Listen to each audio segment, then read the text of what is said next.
Tapak bumi, pendekar terakhir tanah Jawa, 12. Gasing, keluar kau. Dengan kedua tangan terkepal, Sunting Perindu berteriak. Suara lantang si perempuan Swarna Bumi itu, merambat cepat di udara. Dedaunan yang tersentuh, langsung berjatuhan ke tanah. Di sampingnya berdiri, tampak Taring Karang. Di hadapan mereka ada sebuah gubuk kecil. Gubuk yang terletak di atas bukit. Suasana di tempat itu indah. Lapangan dengan rumput yang tidak tinggi. Pohon-pohon besar berderet di sepanjang jalan mendaki ke atas. Sepertinya tidak ada orang, Sunting. Kita berteriak di sini, orang yang berada di balik bukit tidak akan mendengar, kata Taring Karang.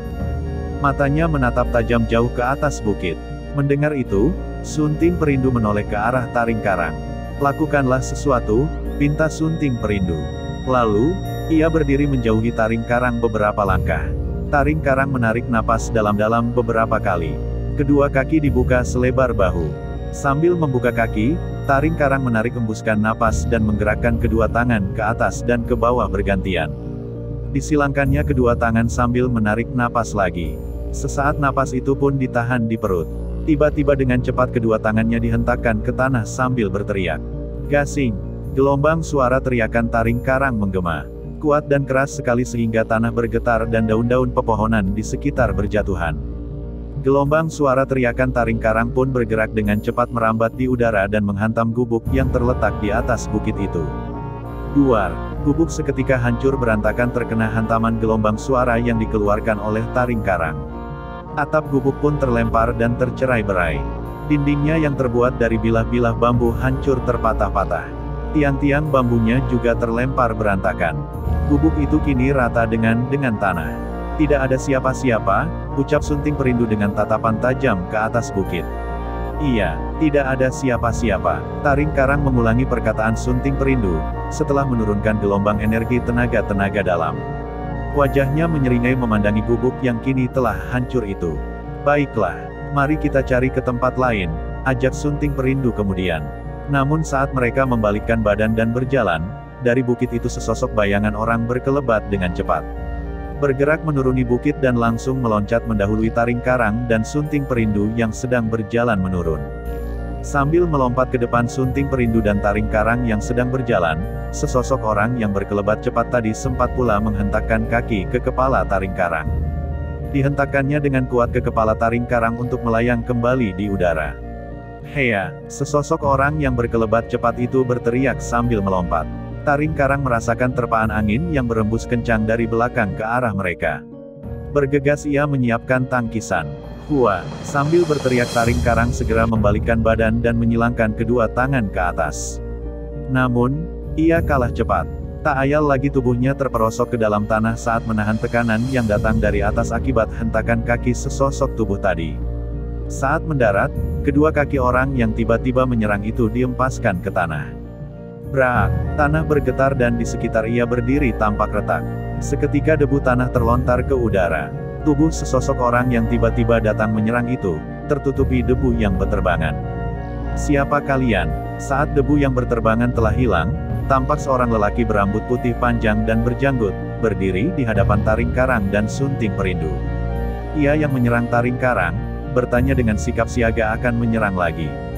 Kau siapa? Taring Karang balik bertanya dengan bahasa Melayu sambil keluar dari lubang. Di tanah tempat ia terperosok saat menahan hentakan kaki si laki-laki tua itu. Sunting Perindu yang berdiri di samping Taring Karang, sedang menaikkan tenaga dalam.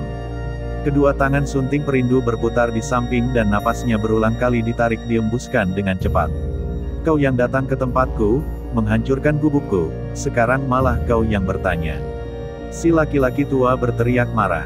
Wajah tuanya terlihat seram, memandang Taring Karang dan Sunting Perindu dengan melotot.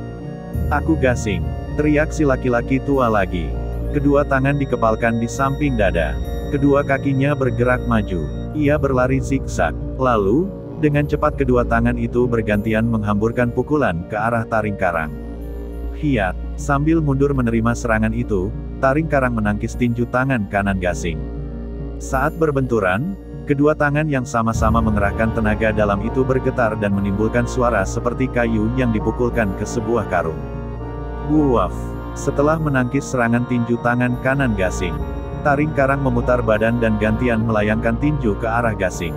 Gasing dengan cepat pula menghindar ke samping. Lalu, dengan cepat Gasing meloncat dan mengarahkan tendangannya ke kepala Taring Karang. Saat meloncat itu, Gasing tak sempat mengelakkan sebuah pukulan yang mendarat di punggungnya. Sunting Perindu yang sedari tadi telah bersiap, meloncat dan melayangkan tinju ke arah Gasing. "Hait!" teriak Sunting Perindu. Tinjunya yang berisi tenaga dalam, menghantam punggung Gasing. Wuaf! Gasing pun terlempar jatuh. Melihat Gasing terjatuh, dengan cepat Taring Karang mengejar mendekati dan menghantamkan pukulan ke dada Gasing saat ia mencoba berdiri. Wuaf! Gasing kembali terlempar jatuh. Tak cukup sampai di situ, Sunting Perindu meloncat dengan kedua tangan yang diputarkan ke atas. Lalu, satu tangannya kembali menghunjam keras ke dada Gasing. Wuaf! Kembali Gasing terlempar dan kali ini ia jatuh tertelungkup. Sunting Perindu dan Taring Karang menghentikan serangan mereka. Keduanya hanya berdiri menanti Gasing bangkit. Perlahan-lahan Gasing mencoba berdiri. Darah jatuh bercucuran dari mulut. Kain panjang penutup dadanya kini berwarna merah darah. "Kau telah menculik Kriap anak kami, Gasing. Katakan di mana anak itu?" teriak Sunting Perindu.